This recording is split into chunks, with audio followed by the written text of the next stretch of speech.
आप भी मेरी तरह इंसान की औलाद हैं।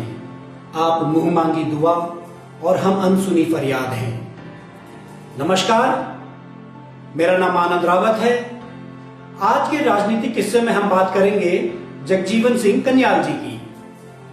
लंबा ऊंचा कद, गठीला बदन, सख्त चेहरा और रुबाबदार आवाज, कुल मिलाकर आकर्षक राजनीतिक व्यक्तित्व। जिंदगी के थपेड़ों ने शरीर पर घाव दिए और भाग्य ने राजनीति पर। इसके बावजूद भी जिंदगी से हार न मानने की जिजीविषा उन्हें अपने समकालीन लोगों से अलग बनाती थी। पिथौरागढ़ जिला प्रारंभ से कांग्रेस का गढ़ रहा है।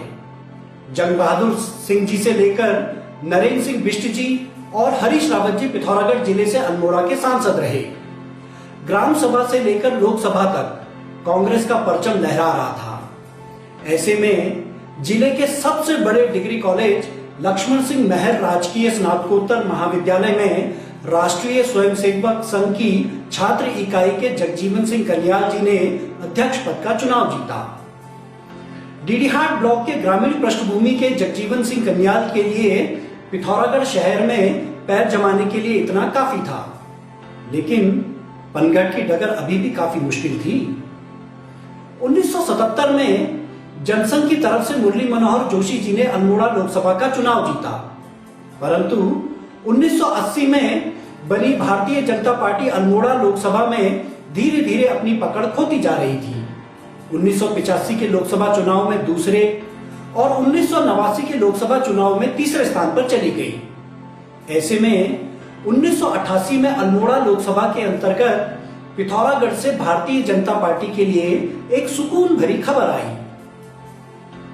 जगजीवन सिंह कन्याल जी ने 1988 में पिथौरागढ़ नगर पालिका का चेयरमैन का चुनाव जीता। कहते हैं जगजीवन सिंह कन्याल जी के तेज तर्रार छवि और जुझारू निडर स्वभाव के कारण उनके समकालीन प्रतिद्वंदी हमेशा उनसे असुरक्षा महसूस करते थे। नगर पालिका अध्यक्ष बनने के बाद 1989, 1991 और 1993 में जगजीवन सिंह कन्याल जी ने डीडीहाट विधानसभा से दावेदारी की, लेकिन किसी कारणवश पार्टी से टिकट नहीं मिला और तीनों बार पार्टी चुनाव में तीसरे स्थान पर रही, जबकि पार्टी पिथौरागढ़ विधानसभा से लगातार चुनाव जीत रही थी। थक हार कर पार्टी आलाकमान को जगजीवन सिंह कन्याल जी की लोकप्रियता को स्वीकार करना पड़ा और 1996 में डीडीहाट विधानसभा से टिकट देना पड़ा। मगर भाग्य को कुछ और ही मंजूर था। कहते हैं जगजीवन सिंह कन्याल जी अपने सहयोगी साथी बिशन सिंह चुफाल जी के साथ पार्टी का सिंबल लेने जा रहे थे और वापसी में उनका वाहन दुर्घटनाग्रस्त हो गया। भगवान की कृपा से किसी को जानमाल का नुकसान नहीं हुआ, लेकिन केवल जगजीवन सिंह कन्याल जी का पैर टूट गया कि जिसका असर आज भी उनके चलने फिरने में दिखता है। अजीब धर्म संकट कन्याल जी के सामने था।